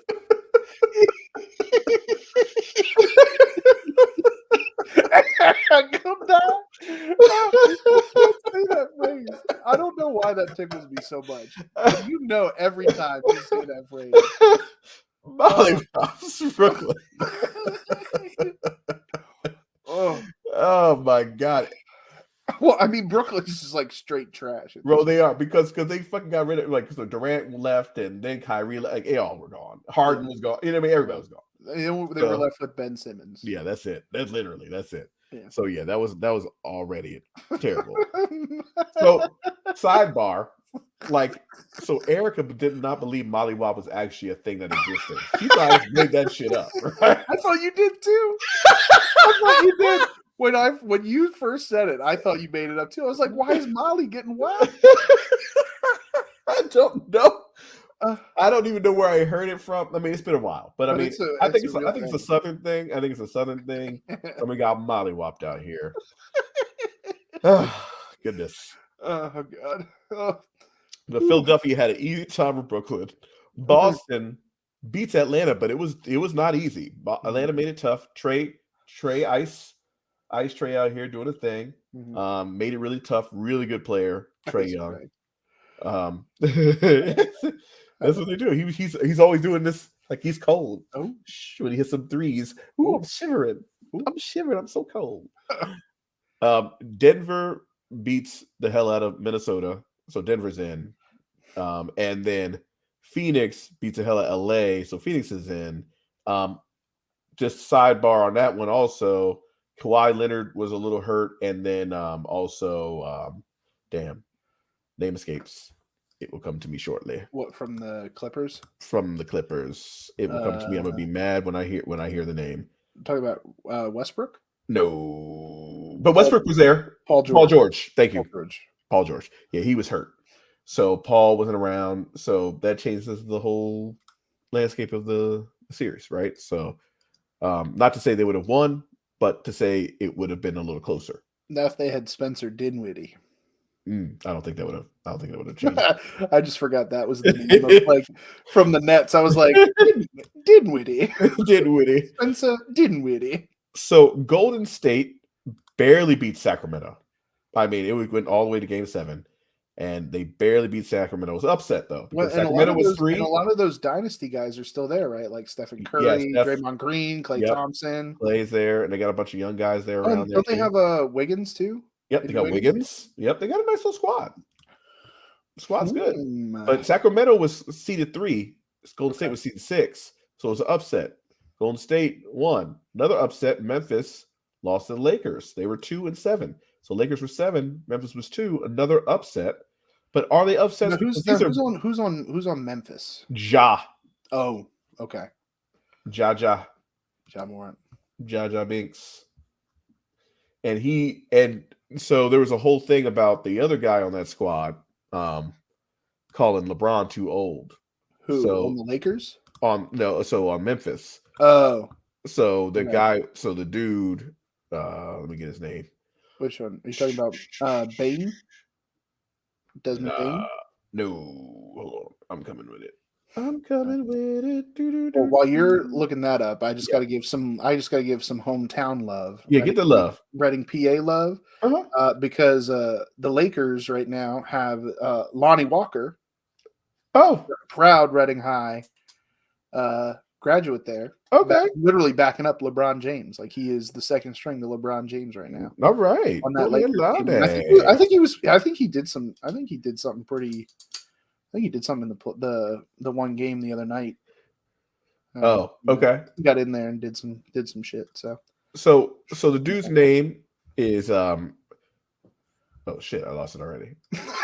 I gave you time. That's literally. I gave you time to find the name. Dylan Brooks. Thank you. Dylan Brooks. Okay. No, I just lost the whole name in my face. Jeez. So Dylan Brooks is like a defensive specialist. He's like one of those irritants, kind of like the Draymond Green type of vibes, like a Dennis Rodman, Ron Artest. He's trying to be like that kind of guy. He's trying to be that guy, right? Just that irritant, Lance Stevens, like a bunch of guys like that who are irritating defensive players. He's trying to be that guy, right? Mm-hmm. And basically, like, LeBron had a bad game, he called him old, right? And then ever since that moment, they were beating the shit out of him. In the last game, they beat him by 40. They beat him by 40. Oh, that should not happen in the playoffs. No, they beat him by 40 to advance straight up. Boy. So it's like a whole thing. It makes it even that much better. But yeah, so now we're all in the conference finals, semifinals. And now Miami and New York are playing each other again. Miami's 8th seed. Okay, Miami's beating the hell out of New York right now. Miami about to go ahead and win this one. Well, and I was gonna say, who do we even have on that team? Oh, Miami got a little squad on there. Okay, now. Miami got a little squad. Kevin Love. Yeah, Jimmy Butler's on that squad. Okay. Jimmy Butler's a really good player. Okay. Got a couple of guys on there also. Bam Adebayo, really good player. Yeah, really good player. Good defensive player too. Like solid.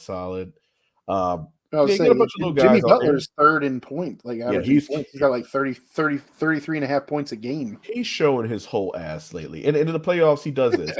He's really doing his thing, man. He really is. He's doing his thing. He's carrying the squad, right? He's carrying the squad. You got a lot of good role players on this team.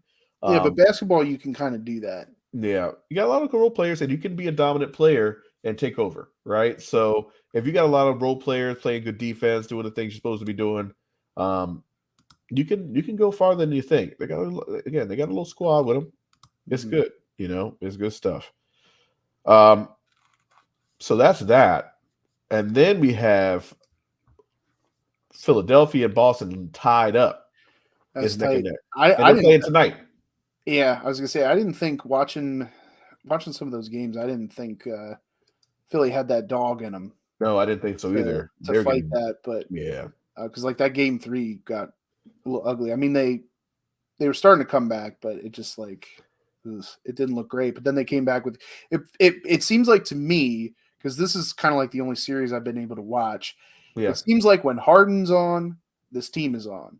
Right. Doesn't matter what Embiid is doing, because Embiid will just show out. He'll get his 25 plus points a game. He'll get his 8-9 rebounds a game. He'll do his thing. He'll MVP'd it up. Right. But it's when James Harden decides to show up, that's when they win these games. Yeah. And now when they're James up. Harden is non-existent, that's when they lose these games. That's what it looks like to me. Because that first game they didn't even have Embiid. Right. And they won. Yep. And then they lost the next 2 games with Embiid. Yep. And James Harden played like a whole butthole. Yeah. And then he showed up for this 4th game. Right. And they won. And now they're up. They're up by 8 right now as we speak. As we speak, Sixers are up on this Tuesday evening. They are. When we record. Tuesday evening. Denver and Phoenix are all knotted up at 2 as well. Denver is the 1 seed. Phoenix is the 4 seed. That's because they got Jokic, right? Yeah, they got that. Denver, yes. Jokic. He's I feel like he's on another planet. He is a nasty motherfucker. Yeah. That boy is nasty. Have you seen his stats for the playoffs? This shit is absurd, dude. I mean, I just saw he has the only person who has more rebounds a game is Anthony Davis.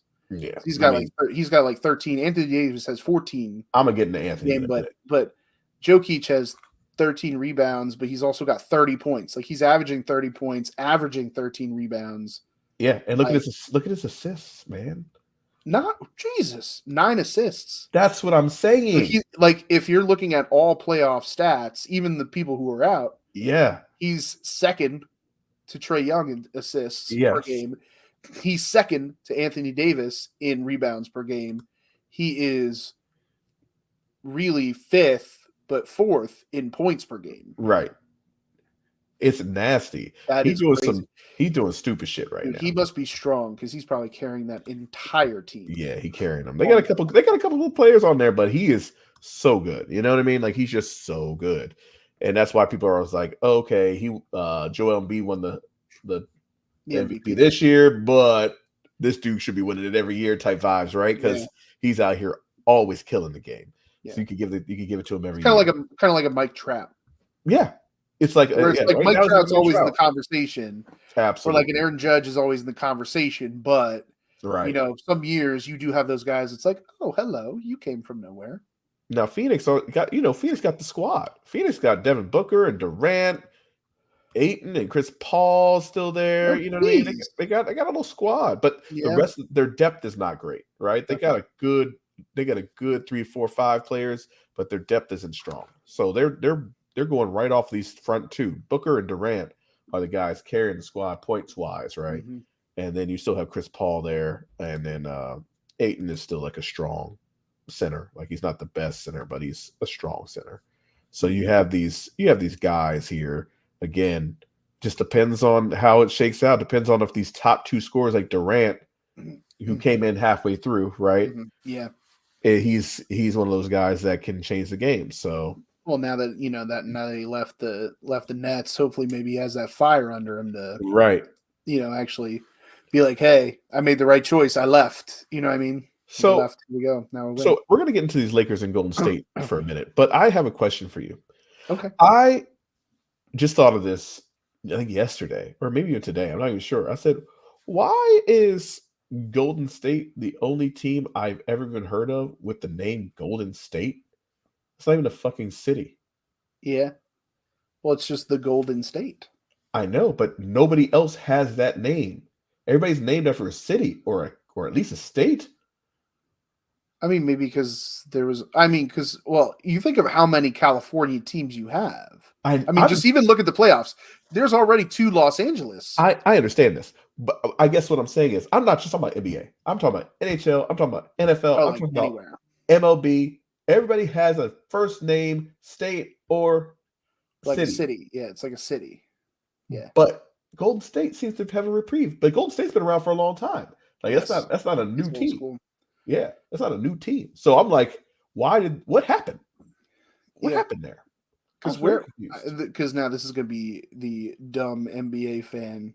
Where is Golden State's Oakland arena? Oh, or San Fran? Hold on. Because you got your Sacramento Kings, you got your LA Lakers, you got your LA Clippers, Golden State Warriors. I'm trying to think if there's anybody else. San Francisco. So San Francisco Warriors. San Francisco Warriors. Right. Why did I think they were in Oakland? I don't know. Anyway. San Francisco. Yeah, Golden State Warriors sounds way better than San Francisco because it does have the Golden Gate Bridge on there too. It does. Golden State, Golden Gate Bridge. Right. It rhymes. Golden Warriors better than like San Francisco Warriors.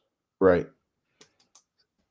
Yeah, I don't know. Because you could think like Golden State 49ers. Golden State Giants. Oh, that actually rings. Okay. That's a nice ring. Right. Golden State Giants. So this is why I thought they were in Oakland, because they did play in Oakland. Well, maybe that's why they're Golden State, because it's just like they're in California somewhere. Yeah. We can move you wherever and you'll still be Golden State. Like we'll take you to San Diego next. We'll take you down to Baja. We'll take you somewhere else and you'll still be Golden State. So they moved to hold on. When did they move to Oakland? Damn it. Just their whole history. Yeah. That is intriguing though. Because I off the top of my head cannot think of any other team that's what I'm saying. I can't has that. One. I'm trying to figure it out. I'm trying to know. I want to know why.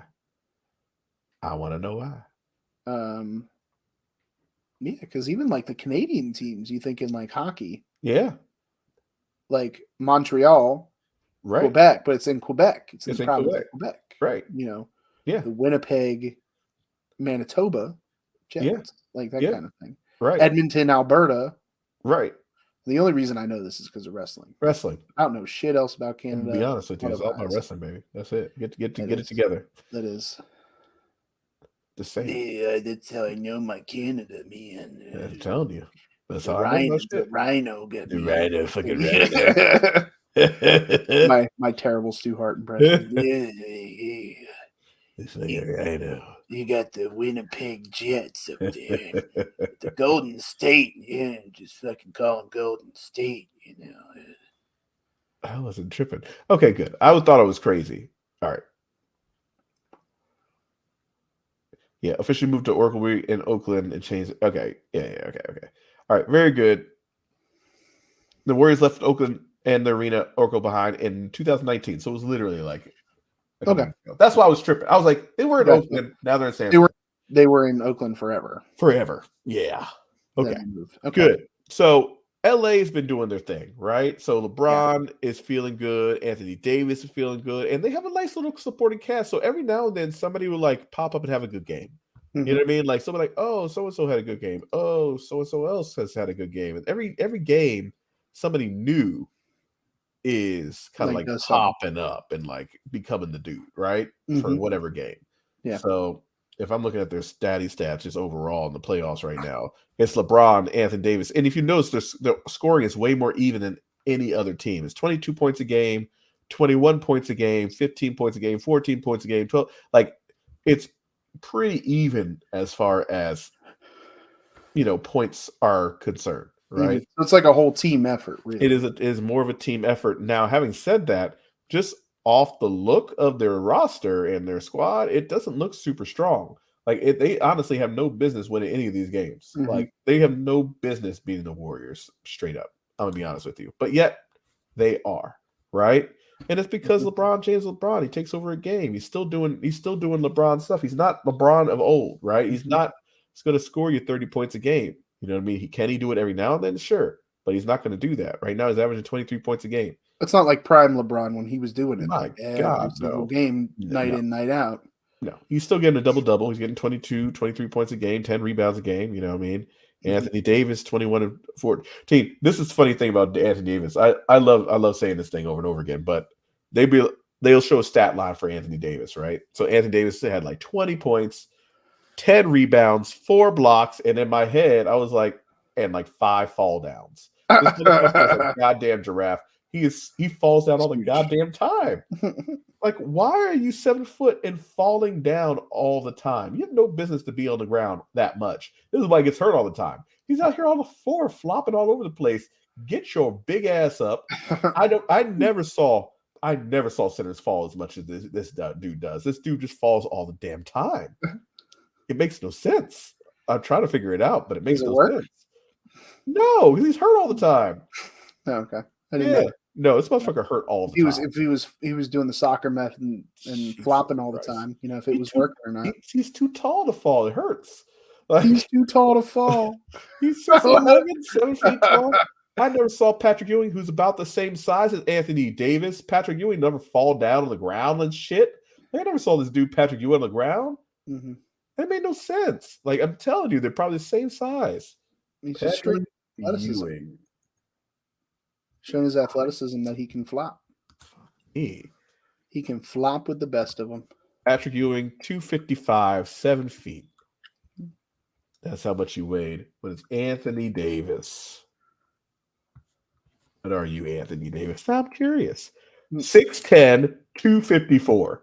Like, not that far off, yeah. Not that far off. And I don't think Patrick Ewing was 7 foot, because they have a picture with him and Dikembe and Alonzo and like a couple other folks. He might have shrank by then.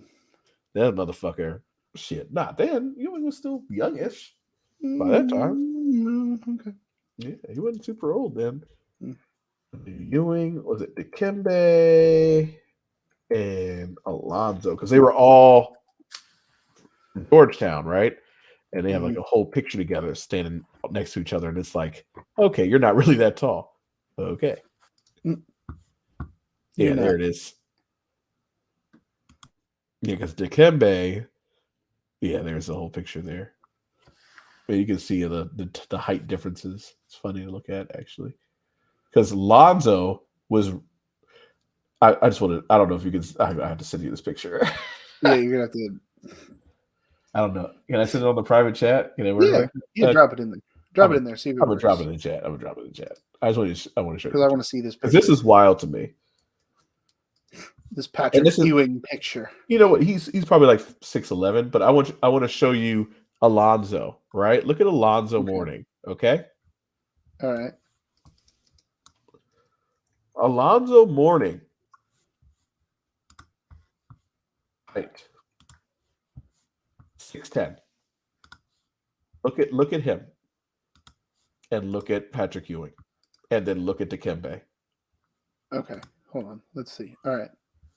You got it? Yeah.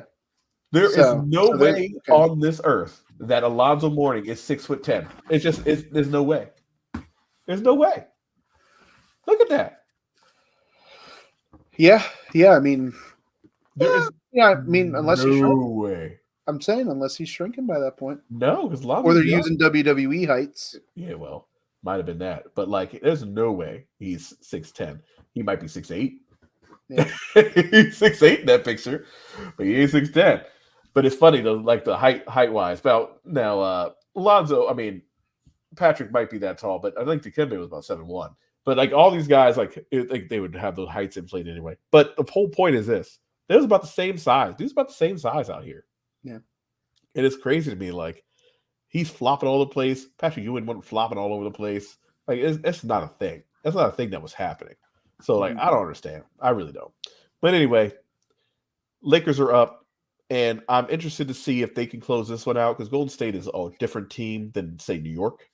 Like you know what I mean? Golden State is a veteran of the NBA playoffs. as are the Lakers and LeBron. LeBron Right. specifically, not all of Golden State, but LeBron is a veteran in the playoffs. He should know how to close out games. I've never really known him to give up leads in playoff series. That's where the experience comes in. That works for all sports. It's like, you have those guys who've been there before. Then you have those younger teams who are good, but they haven't been there before. Right.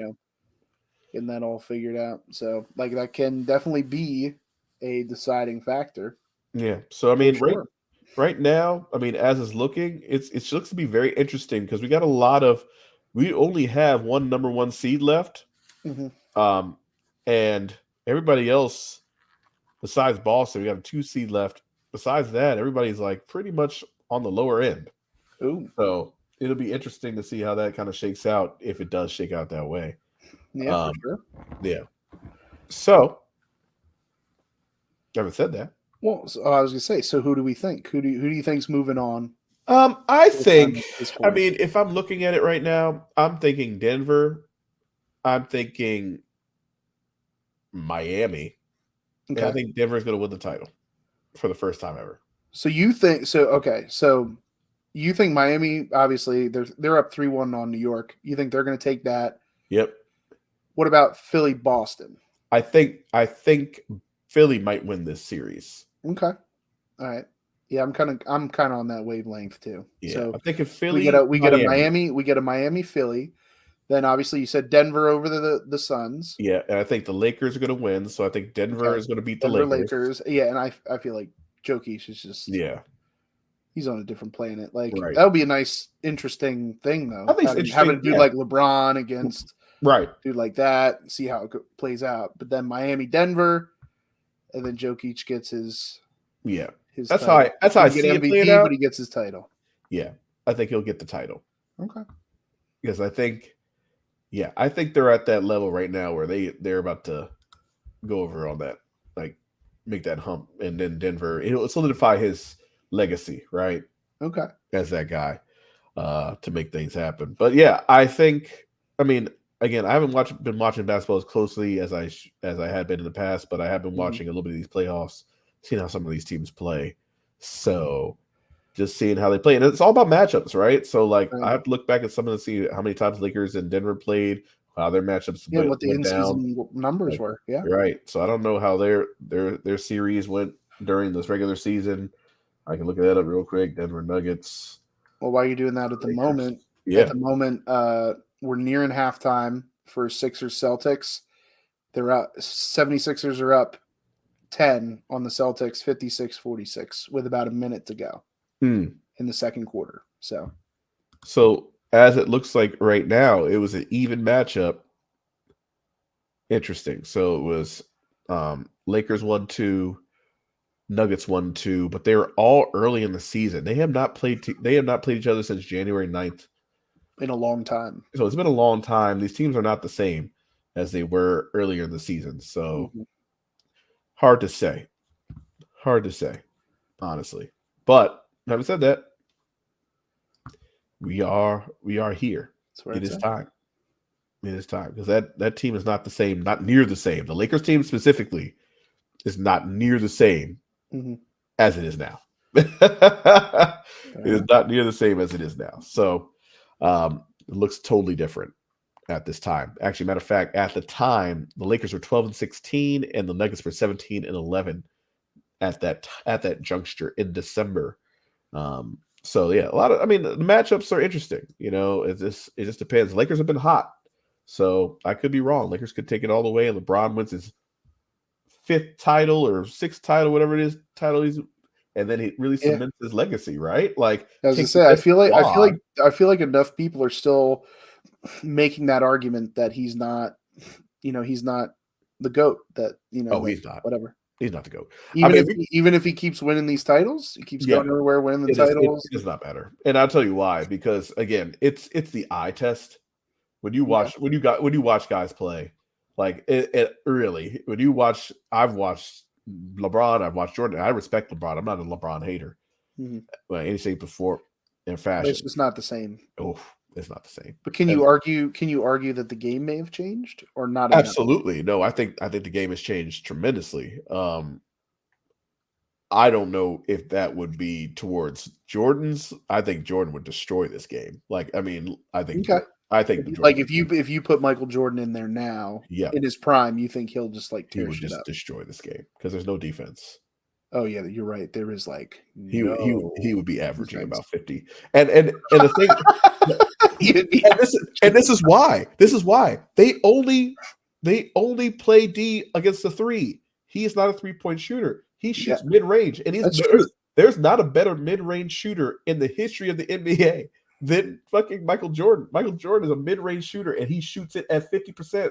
Like, that's what he does, and you can't stop that. Like. And I'm talking about prime Jordan. I'm not talking about like 98 Jordan fading away Jordan. I'm talking about Jordan out here in 92 doing stupid shit. Like I'm talking about 91, 92 Jordan. Like that dude was doing some nasty shit. Like 6-7 years in the league Jordan. That Jordan.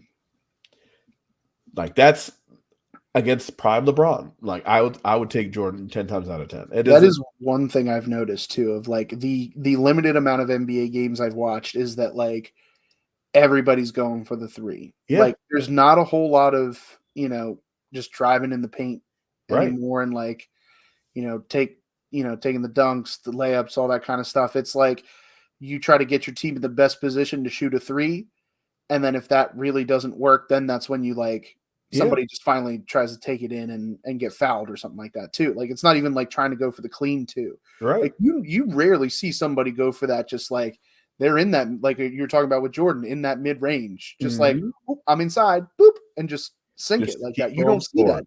It's either if you're outside in the 3-point range, or you're just trying to drive it directly in. Like you are not taking that within the paint or arc at all. I know.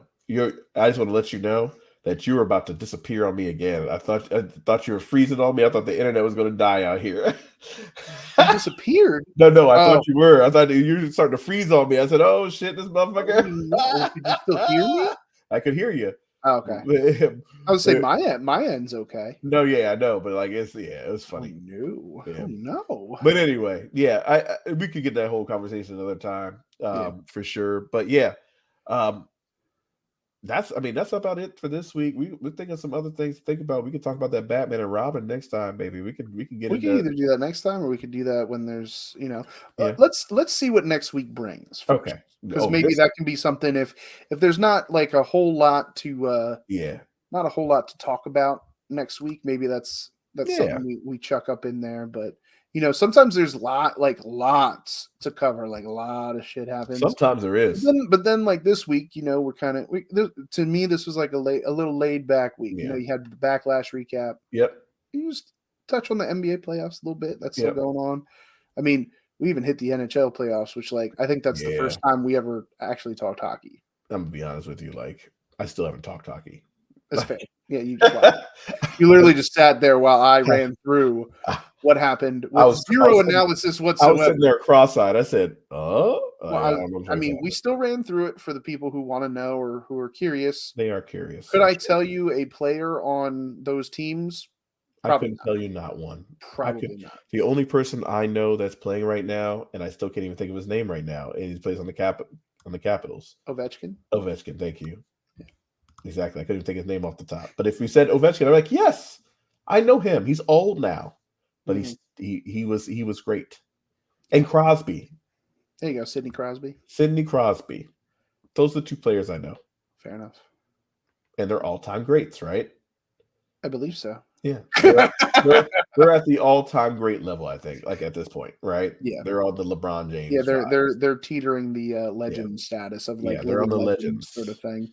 Yeah, I didn't want to say LeBron James because I was like, it's not LeBron James. They'll be like, I don't want to do that because I'm like, I don't want to hear like you guys don't know hockey. No, I don't know hockey, dude. I have not watched hockey. Yeah. I've explained that already. Yeah. The only time I ever really watched hockey in my whole life was when the Mighty Ducks were in the NHL finals and they had that really good goalie and they were hyping him up like crazy and they lost. Anaheim Mighty Ducks lost. But they still gave him the MVP. Like that's how good he was. Like they gave the MVP of the finals. I believe that's how it went down. They still gave him the MVP, but they lost. Oh, I got this bug on me. Oh my goodness. Oh, sorry. I just yelled. I was like, oh, tired of this country town. I was trying to explain that to Jess the other day. We're 7-1. God damn. Oh, what? Boston? Yes. Boston Braves. The Boston Braves. The Boston Braves. Boston Braves. There you go. That's what it do. I know. All right, y'all. Well, before we dip up out of here, don't forget to go ahead and get the plugs in. We gotta plug that here. We gotta plug this here. The Enchantment Under the Sea prom. So we got high tension wrestling. Oh, I love the background music. Yeah. Yeah. No, keep that going. Keep that going. Makes it seem like an Instagram reel or something. Plus, they got the live action Little Mermaid coming out too. So, High Tension Wrestling presents Enchantment Under the Sea Prom with your host, King Crab, and co-hosted by Samira. Coming to you in Reading, Pennsylvania, at the River Beneside. River Beneside. I can't do this. I can't do the promo. The goop boop in the blind, the heart bend the beat them up, then the Saturday, June the 10th. The strings that make the heart, the bass, play the bass, they shot the shot. Oh, I got a little dingle hopper for a second. Oh, shit. Anywho, so Saturday, June 10th is when High Tension Wrestling will present Enchantment Under the Sea prom at the Riverside Beneficial Association. Tickets are on sale now. Go to hightentionshtw.com/shop or just find High Tension Wrestling or the HTW Network, what we got right here, all on social media at High Tension HTW. And then you can find your tickets from there. You can also find a bunch of other cool stuff on our website at www.hightentionshtw.com. You know, we're getting some blog work in there. Obviously, we've got these podcasts, these great shows coming out. And we are also going to, I think I can say this by this time now, that we are also going to premiere our spring breakdown show that happened back in March. We're going to premiere that on our YouTube channel this Sunday, Mother's Day. So cuddle up with your mothers or whoever you want to be your mothers, your mother lovers. Cuddle up with those mothers in your life, or just the fine people who you would consider mothers. They don't have to be your mother, but whatever. Cuddle up with them, and at 8 p.m., go to the HTW Network YouTube channel and watch some HTW Presents Spring Breakdown 93 live, or, well, really restreamed on YouTube, and then that will be up for everybody to watch. And then again, like I said, get those tickets for the prom you have always wanted in Reading, Pennsylvania, Saturday, June 10th. Doors open at 3, show starts at 4. It's a nice early prom. That way you can, still have the rest of your night to do whatever it is, prom fest, maybe an after prom night, something like that, that you want to have there. We seal the deal at prom now. Oh, well, we could. The deals are sealed at prom. Yeah. Depends on your date. Depends on the date. Depends on my date. We'll see. It's facts. Next, when I see her again, she'll be like, really? I think I gotta trim the beard in order to do it, though. I think that's the big thing. It's getting a little mangled there. But I'm gonna be 100. Like, this might be TMI for some. I did not seal the deal at my prom night. Oh. Well, you know what? This is the prom you've always wanted. So you can always try again. As the great Aaliyah would say, dust yourself off and try again. About to dust something off.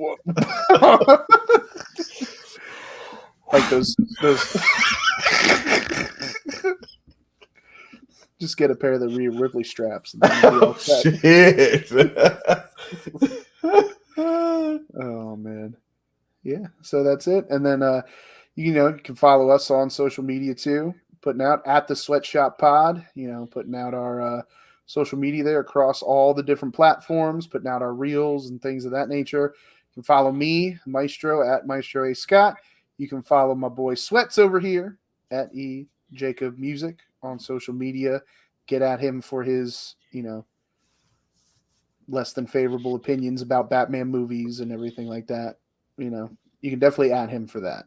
You can add him. If you love Batman Forever like I do, you can add him for that. If you don't like Batman Forever, at me. but I'm just going to make fun of you. So, because it's a great movie, and I love it. Great song. It is a great song. It's a great song, but it's only in the end credits. Like, it's not even like the big song of the movie. Nope, it's just in the end credits. In fact, that's what made the song famous. Otherwise, that would have been a flop. Flippy flop. So thank you, Joel Schumacher. Rest in peace. There you go. There we go. Pretty sure he's dead, right? Joel Schumacher. I think. Anyway, doesn't matter. Yeah. He is so now. There we go. you just RP'd him. I did. If he wasn't, he is now. You did. I did it. Whoops. All right, y'all. My goodness. From me and the Maestro, we are closing up shop. Deuces.